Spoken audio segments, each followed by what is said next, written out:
Halo sobat semua, jumpa lagi dengan Aspuja Story. Semoga kalian selalu sehat sebelum mulai.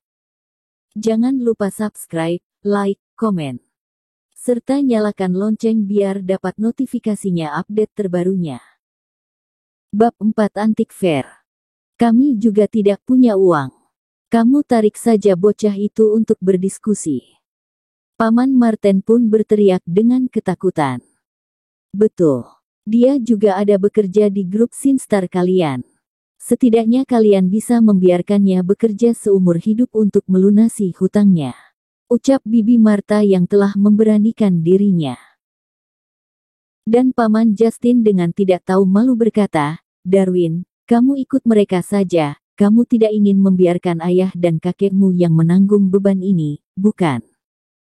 Kakekmu pernah bilang kalau kamu adalah tulang punggung dan orang yang paling menjanjikan dalam keluarga Lin, jadi kamu yang membereskan saja masalah ini.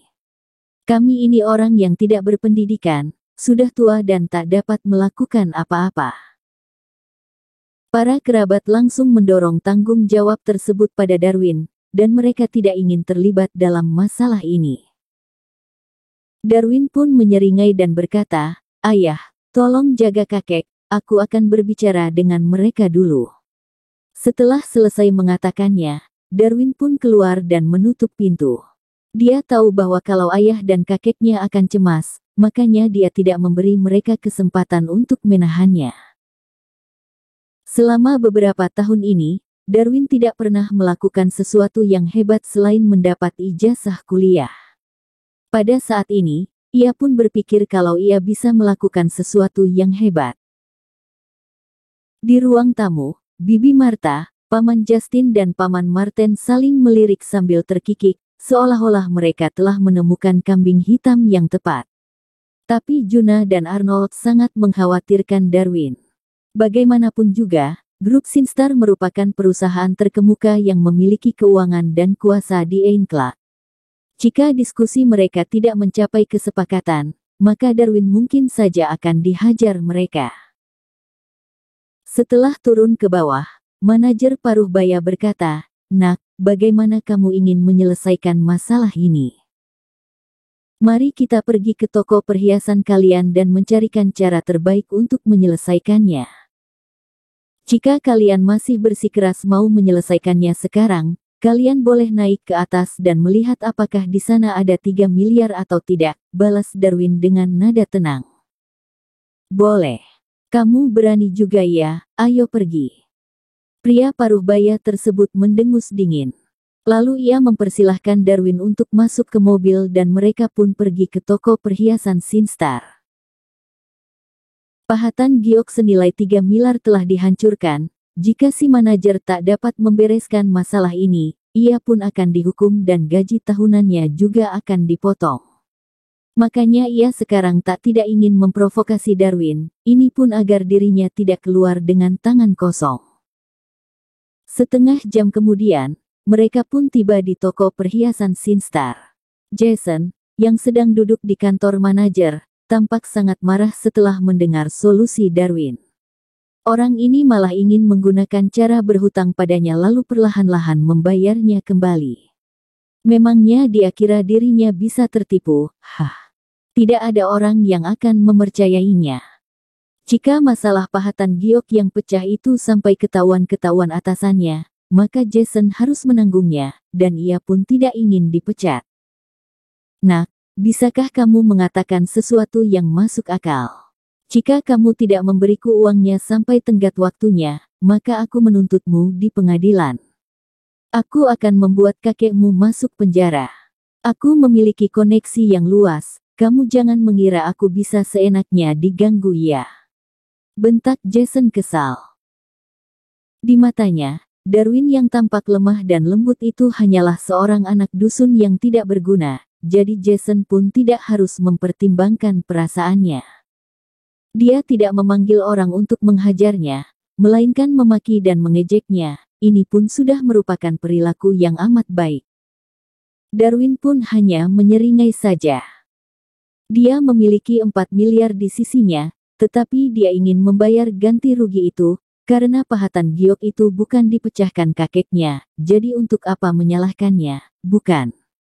Kalau kamu berani, coba kasih aku lihat rekaman CCTV tokomu. Aku ingin melihat dengan mata kepalaku sendiri apakah kakekku yang memecahkan pahatan giok itu. Kalau ada buktinya, maka aku akan langsung membayar ganti ruginya. Rekaman CCTV. Haha. Nak, kamu kira dirimu itu hebat ya? Meskipun aku tidak memiliki buktinya, pahatan giok itu memang dipecahkan kakekmu. Para pegawai dan satpam di toko ini adalah saksinya. CCTV di toko ini sudah lama rusak, jadi bagaimana mungkin bisa ada rekamannya? Kamu nanti juga akan terbengong ketika berdiri di pengadilan. Jangan mengira mentang-mentang dirimu pintar, kamu bisa semudah itu menipuku. Asal kamu tahu, aku jauh lebih memiliki pengalaman dan pengetahuan dibandingmu. Bentak Jason, mencibirnya. Darwin pun mengangkat alisnya dan menatap Jason dengan tatapan marah. Perkataan Jason sangat tidak enak didengar, di mana nadanya terdengar sombong dan kejam. Tapi itulah kebenaran dunia ini. Orang-orang yang seperti Jason ini, yang kaya dan memiliki kekuasaan, dapat meloloskan diri mereka dari jerat hukum dengan memfitnah orang yang tidak bersalah. Bahkan kalau dibawa ke depan polisi, ia pun bisa lolos dengan menggunakan koneksinya, dan Darwin pun tidak akan bisa mengatakan alasannya. Ketika baru lulus kuliah, Darwin masih percaya bahwa orang jahat adalah jahat dan orang baik adalah baik. Tetapi setelah bekerja selama beberapa tahun, dia pun telah dihadapkan dengan kenyataan yang kejam dan pahit. Ketika kedua orang itu saling bertatap-tatapan, tiba-tiba ada yang membuka pintu kantornya. Seorang bapak dengan pakaian kasual sedang masuk kemari. Pria ini memiliki rambut putih, sepasang mata cerah, dan dua alis panjang. Wajahnya penuh dengan kerutan dan tubuhnya bungkuk. Tampaknya ia sudah amat tua. Ia pun tidak terlihat seperti orang besar, tapi begitu dia masuk, Jason tiba-tiba bangkit berdiri. Wajah tegasnya seketika tersenyum, kemudian ia mengangguk-angguk sambil berjalan menghampirinya. Tuan Victor, ada urusan apa Anda kemari? Apakah ada yang bisa saya bantu? Tanya Jason sembari tersenyum. Hari ini aku ada di Jalan Kumlang sedang menyelenggarakan antik fair. Kamu carikan aku orang untuk bantu membawakan barang-barangku, perintah Victor. Jason yang mendengarnya pun mengernyit. Toko perhiasannya selama 2 hari ini sedang mengadakan acara yang besar dan meriah. Para pegawai di toko pun harus kerja lembur dan sangat sibuk sampai tidak punya waktu untuk beristirahat, jadi bagaimana bisa dia memilih orang untuk membantunya? Ia seketika tampak bimbang, tapi ia juga tak berani menolaknya. Siapa ini? Victor menyadari kalau Jason tampak kesulitannya, makanya ia menunjuk Darwin sambil bertanya padanya. Jason tentu saja tak bisa memberitahunya tentang pahatan giok yang pecah itu. Bagaimanapun juga, pahatan giok seharga 3 miliar itu bukanlah masalah kecil, dan dia tidak ingin mengganggu atasannya dengan hal ini, jadi dia hanya bisa berbohong dengan berkata, dia adalah satpam yang baru direkrut, tapi sekarang masih sedang diwawancara. Kalau begitu suruh dia yang melakukannya saja. Setelah mengatakannya, Victor pun berbalik dan pergi. Bahkan jika Jason memiliki 1000 alasan untuk menolaknya, dia juga tak berani mengatakannya keluar. Toko perhiasan Sinstar termasuk milik grup Sinstar. Sosok hebat pertama di grup Sinstar adalah Jonathan, yang merupakan pendiri perusahaan ini. Tetapi dia sudah mengundurkan diri karena mengidap penyakit serius. Lalu sosok hebat kedua di grup Sinstar adalah Sherina, yang merupakan satu-satunya putri Jonathan. Putrinya sejak kecil sudah belajar di luar negeri. Setelah menerima bisnis keluarganya, perkembangan grup Sinstar pun menjadi semakin maju. Baik dari segi penampilan maupun kemampuannya, dia merupakan orang terhormat dan merupakan salah satu dari 5 putri keluarga terkaya di Ainclaw. Sedangkan Bapak Victor di depannya ini adalah sosok hebat ketiga di grup Sinstar. Perbawa dan kualifikasinya bahkan lebih tinggi ketimbang Sherina, bahkan Jonathan yang melihatnya pun akan memanggilnya Kak Victor, dan dia tidak berani berlagak di depannya. Konon katanya grup Sintar telah berkembang dari toko perhiasan kecil menjadi perusahaan terkemuka di Ainklak pun karena hubungan pertemanan dengan Victor. Tokoh bisnis inilah yang telah membantu Jonathan membangunkan grup Sintar. Baik dalam urusan permata maupun barang antik, Victor memiliki kemampuan penilaian barang yang amat tinggi, dan bahkan termasuk tokoh bisnis yang terkemuka. Banyak perusahaan bahkan rela memberikan 50% saham mereka kepada Victor, tetapi mereka pun tidak berhasil merayunya. Jadi bagaimana mungkin Jason berani bersikap kurang ajar di hadapan orang besar ini, kan? Hanya saja dia takut Darwin akan menceritakan masalah mengenai pahatan giok tersebut, jadi setelah memikirkannya, dia pun berjanji kepada Darwin kalau ia akan mendiskusikan usulan menjadikan hutang dengan Darwin jika ia bersedia membantunya menjadi kuli selama seharian. Selain itu, ia menyerahkan tugas di toko kepada pegawainya dan ikut menemani Victor ke Antique Fair.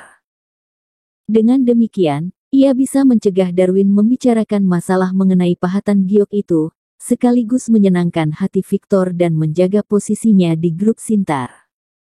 Darwin pun tidak menolaknya. Dia sekarang memiliki kemampuan visual tembus pandang dan juga tertarik pada Antique Fair, makanya ia mengangguk dan berangkat bersamanya.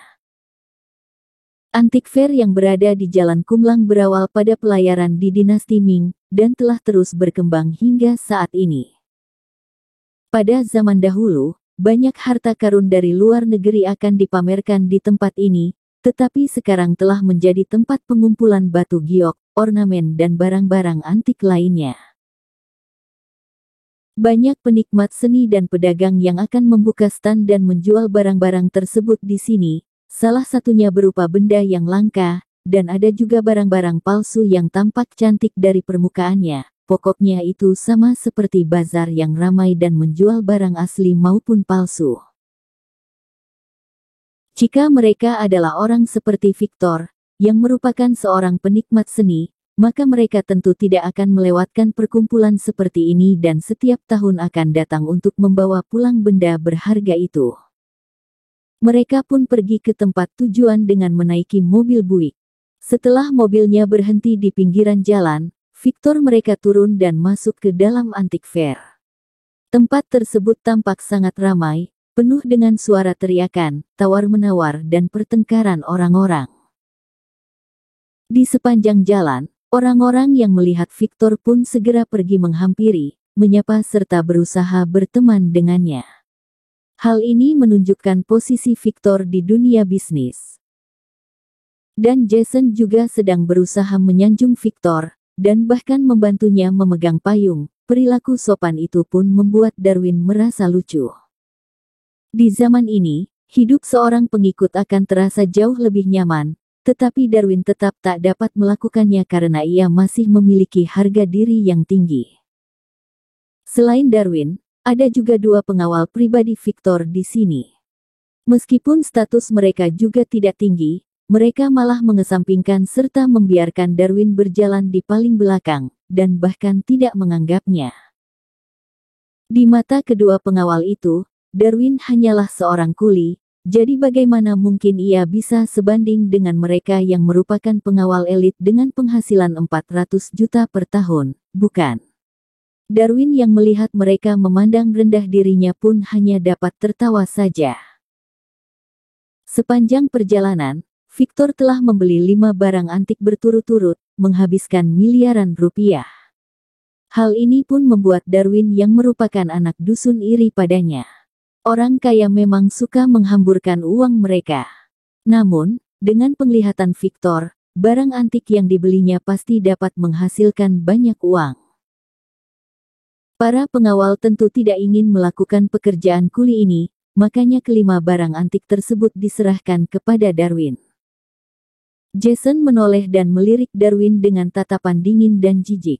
"Nak, pegang yang benar. Kalau sampai barang ini jatuh dan pecah, bahkan kalau kamu menyerahkan seluruh harta keluargamu, itu pun tak akan cukup. Betul sekali. Kau harus berhati-hati, jangan sampai kakimu tersandung ya, haha. Kakimu juga tidak seberharga apapun yang ada di tanganmu. Kedua pengawal itu pun ikut mengejeknya. Darwin pun tak ingin meladeni mereka, makanya ia hanya tersenyum dan tidak mengatakan apa-apa.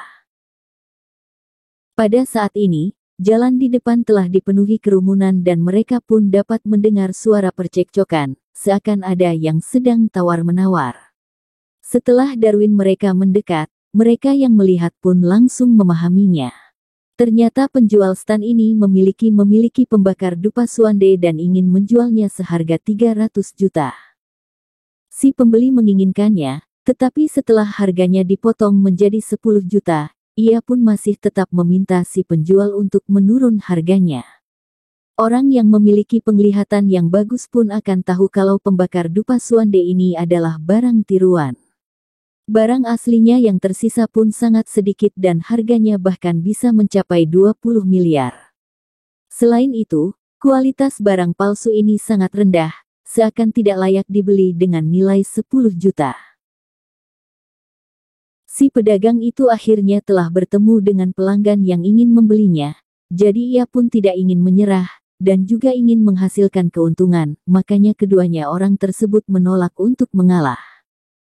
Banyak orang berkumpul untuk menyaksikan keributan ini. Mereka semua sangat tertarik dengan apa yang akan dikatakan si pedagang dan upaya tawar-menawar si pembeli.